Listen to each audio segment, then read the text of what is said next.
Hey, what's up everybody? BDF 44 coming at you with another video. Alright. So I figured I'd make a second attempt at trying to get some shaving cream somewhere, someplace. I wasn't going back to the same Target I went to yesterday, but I figured I'd come to this one over here. So, I figured I'd walk around before going in there just to make a day out of it. Tomorrow's the day where I gotta leave the room and of course do the whole no-hole hotel thing. I'm hopeful no bed bugs bite me because I'm thinking that's what some of those itching issues were. And when I look back on the timing of it all, it seemed like when I was having them, it was in that building specifically coming out of that place. But haven't had them since. It's been about a week and a half without any issues with that. So hopefully that doesn't re-emerge upon the transition. But yeah, just reflecting on the past couple of weeks, man. Being in this room, it seemed like this is the longest time I spent in the room, even though literally every week, every process is the same 3 weeks. This seems like the longest 3 weeks I may have had just because of holidays. And so much that was condensed into those holidays. It felt like almost a month and a half to me rather than 3 weeks. But yeah, man, it was all right. It was all right. I definitely had a better shower experience, better sleeping experience, aside from the itching and some of those dietary issues I was telling you about, which have been ongoing throughout the course of these last 3 weeks. It's been one of the more comfortable rooms that I've had, which is why I'm glad it lasted as long as it felt like it did. And it was just a lot going on with the holidays that really just felt good to be able to relax without having to make any transitions between the holidays. I really appreciated that. And so, looking back on it all, I think I did some real good growing this past 6 months, just in general. We're now approaching the 5th or 6th month of this. 5th month I think we're on right now, and God has been telling me so many times that things were going to work out and that I needed to either relax or ask for strength, and he's kind of conditioned me to do that naturally now, rather than for the Spirit to have to tell me, yo, you need strength. Now it's like, Lord, make sure that I have that strength, rather than just asking for it when told that I need it. And so it's a lot of things I think the Lord has been doing in regards to just training my spirit. And I woke up this morning feeling a lot better overall. I had some dreams last night that were rather interesting in nature, to be honest with you. One dream, I don't know how I got this money, but in one dream I had I didn't get a chance to count it, but it was all $100 bills. And it was stacks and stacks and stacks and stacks of it. And I was in an unsecure type situation. It was like I was in somebody's bathroom. I don't know that I found that money in there, but I think I reached in my pockets and realized it was in my pockets, and just kept pulling loads and loads of hundreds out of my pockets. And I was thinking, what the hell am I gonna do with this money? Who does it belong to? I know it don't belong to me. Maybe I found a jacket somewhere. I don't know how that actually played out, but I was in a position to where I had a lot of money, but no real secure way to get around with it. And it was a million different things going through my mind in regards to it. Of course, you would consider excitement, but none of those feelings were in my mind. I wasn't happy about having this money for whatever reason. It felt more like a burden and a security risk more than anything else. I was panicked about how am I gonna get this money into an account? Who does this actually belong to? Are they coming after it? How do I keep from having to pay taxes on it? It was a lot of different things that I was thinking about. And I think it stemmed from maybe a meme I saw the night before, the last night, rather, before going to sleep. Or I think it was Mike Epps talking about how money is, you just keep it to stack it, and to give to somebody else. And when you really consider it, it creates a lot of problems, and you clearly can't do nothing with it but stack it and just give it away for whatever goods or services. And it doesn't provide a whole lot of value. And I was listening to Cat Williams, of course. He mentioned how true wealth is not necessarily found in money, but found in other means of substance, happiness, joy, family, community, whatever the case. And I think that just kind of accumulated to me having an anxiety about money being in my pocket at an absorbent amount without being as secure. I wasn't particularly in a good neighborhood. I didn't particularly want nobody to know I had it. It was protruding. It was too much of it for me to carry on me, that kind of thing. It was just like, yo, every feeling but, yes, I found this money and I can do great things with it, was what was going on in my heart when I had it. It was like I was surrounded by people who would otherwise want to take it from me, and I didn't have a gun. It was that kind of thing. It was like every bit of the anxiety. And I was thinking about how it must feel to be a rich or wealthy person in that situation when you're surrounded by people like me, for example, who don't have a lot of it. And what may go through your mind in regards to having to deal with the notion that someone may try to take your life to get what it is that you have, that you take so for granted. And I was thinking, how much is this? Like, when I was looking at how much it was, all hundreds, stacks and stacks and stacks and stacks. And it's like, how am I gonna carry this out of this room? How am I gonna get this out of this bathroom and into do I catch the bus? Do I go to some dealership and try to purchase a car? Because it was me in this situation. So it's like, what do I do with the money? Like, what do I do? And that was like a great deal of anxiety. There was no happiness, no peace, no relief. It was literally, as soon as the money came into my pockets, now I got all these negative thoughts. Do I go buy myself a weapon? Do I hire somebody to secure me? How do I know I can trust them? Do I just pay the people on the way out that are around me so that they won't come after it? We just keep them from wanting to take all of it. I got to fight for my life to hold on. So it was like nothing positive about that. Nothing at all.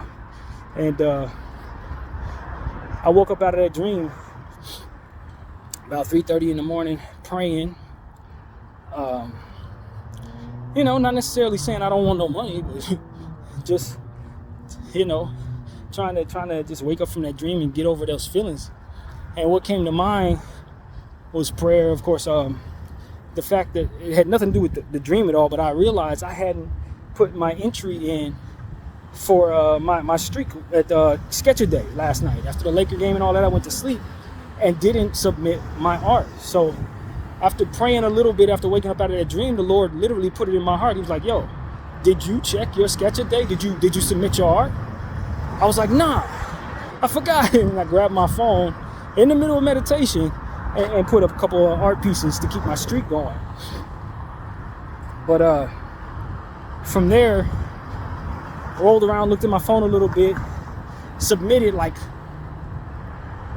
probably over 100 pieces of art on Instagram, in between different things that I was putting up that have to do with the Palestine fight and everything that's going on in Gaza.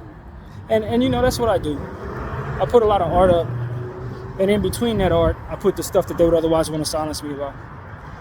And I was like, that's one of the functionalities of having so much to submit in various different places. You can flood the block with art, and then in between that art, put real stuff that otherwise would get you banned. You know what I mean? It's too much to siphon through. If you put enough of that art, it's way too much to siphon through. So that's what I was doing. I was looking at various things, and I put it on my story, and then flooded with art afterward. And then put another one of those on my story, and then flooded with art afterward. You know what I mean? Because I have over 7,000 pieces to put, so you never run out. And so that's what I've been doing. That's what I was doing last night, at a absorbent amount. Just flooding my story at 3 a.m., 3:30 in the morning. And I stayed up to about 5 a.m., went back to sleep, and then had a very interesting dream. Again, a different type of dream, where I was hanging out probably somewhere in Hollywood, probably somewhere over here, honestly. I don't remember the exact setting, but it felt like Hollywood. With this chick that I used to know from high school. Somebody I didn't deal with in real life. I didn't deal with her. Like, as far as any type of romantic nothing. She was just a friend of a friend, that kind of thing. But I was hanging out with her, and we were huddled up like we were a couple. But we were hanging out at like 3 a.m. outside of some restaurant, probably over here in Hollywood. I want to say over here in La Brea, like right behind me somewhere or something. Thing was, she had ordered an Uber to pick us up. And we were standing there waiting for the Uber for like 25, 35 minutes. And it became clear to me that we were waiting a little too long. Like, why are we still waiting here? And I don't know how I found this out. I think I went inside the restaurant. Why the restaurant was still open, who knows? But I think I went inside the restaurant, and I think someone in the restaurant told me, she canceled the Uber. And then I said to myself, why didn't she tell me? And I said it out loud. I was like, why didn't she tell me? And then I heard my own voice in my inner ear say immediately, she couldn't tell you. And then it was like, if she did tell you, then she would have to tell you why. And the reason why is so ridiculous that she's ashamed that you would think otherwise of her. So she would just rather you sit there waiting for an Uber that isn't coming, rather than to embarrass herself by telling you the truth about why she canceled the Uber. And I think it was the fact that she canceled the Uber had to do with something that had nothing to do with anything. She was just wigging out. Like she didn't want to leave, I guess. She wanted me to stay with her or something like that. And she wanted me to want to stay there. And she was insecure about something that had to do with maybe getting in somebody else's car. I don't know. Like, it was one of those type of things, but it was like, she couldn't tell me that she canceled the Uber. She would rather me sit there thinking we're waiting for an Uber, holding her, rather than to actually,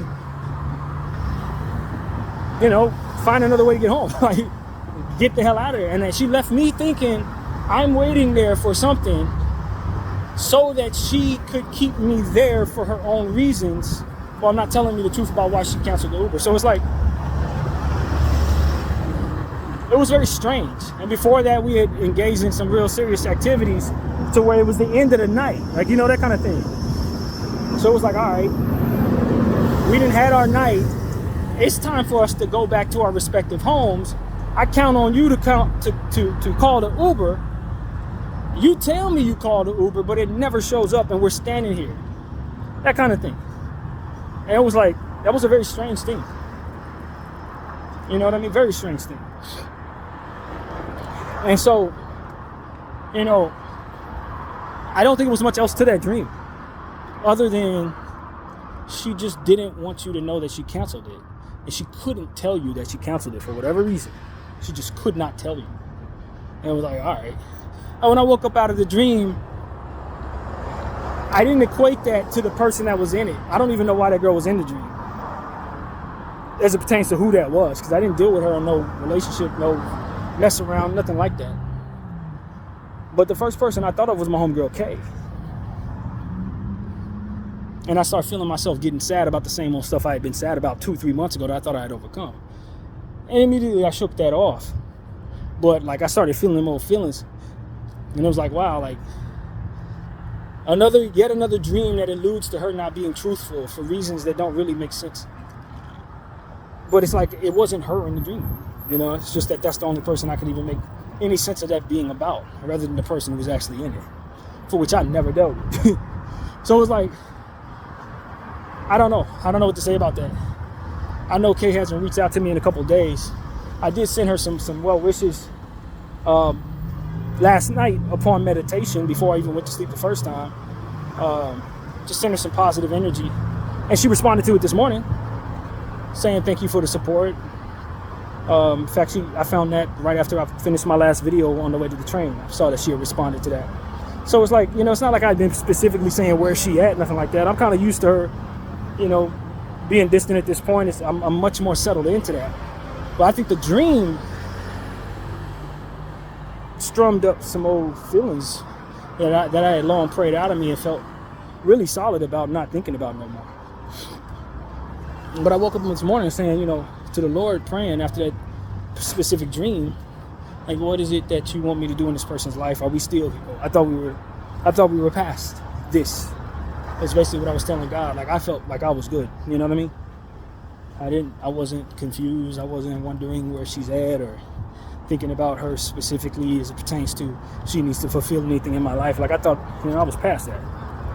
But just like I was telling y'all many moons ago, maybe about 4 months ago, I thought I was over a certain other type of thing that I was struggling with.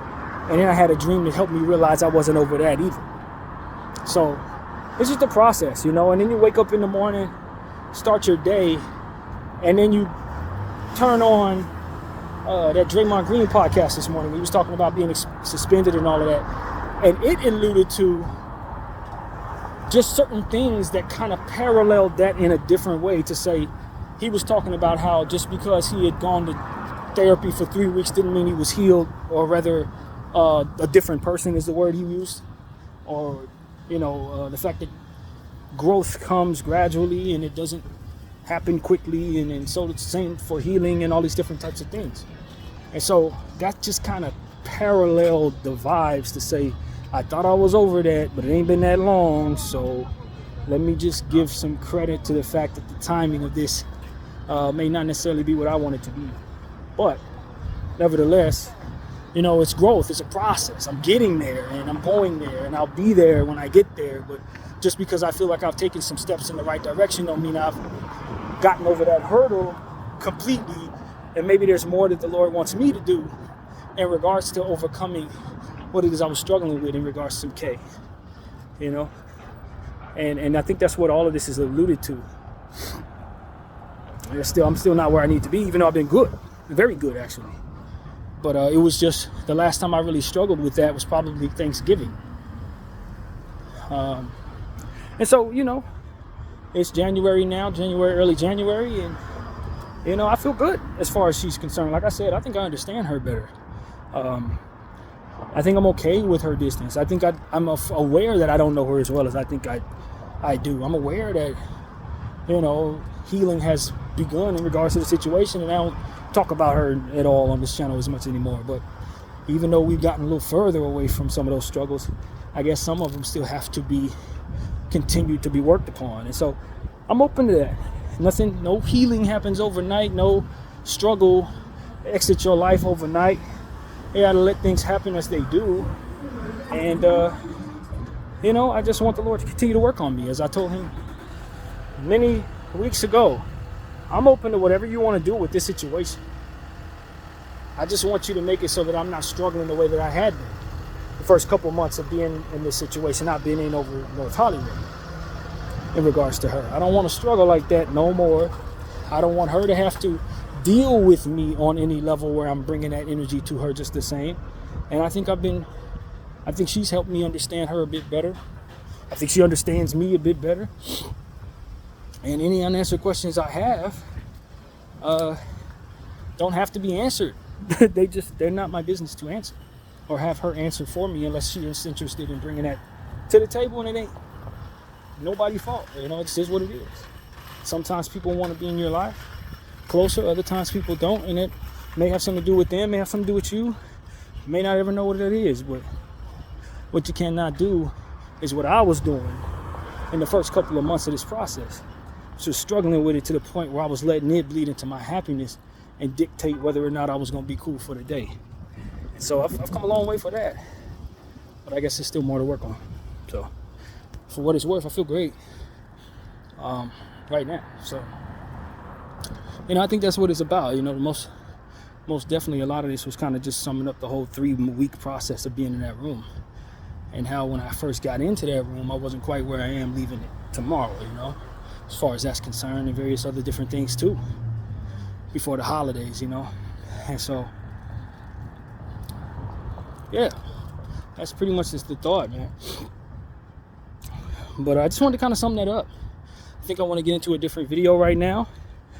But I do appreciate everybody watching all my therapy sessions and all my Laker videos and stuff like that, being as open as I possibly can about my struggles, both internally and financially and everything else, man. And true wealth is not found in money, man.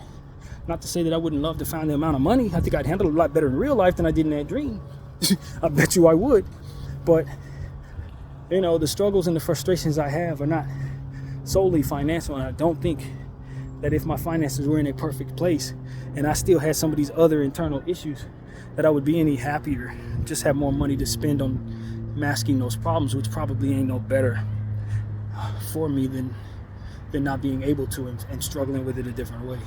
So that's what I'm here to tell y'all, man. Money don't solve everything. It may solve some things, it may solve a lot of things, but it may not solve the thing. And we sometimes have to be okay with that if you have a lot of it, or be cognizant of that if you're like me and don't. So that's what I gotta say. My name is BDF 44. Thank you all for watching. I'm out.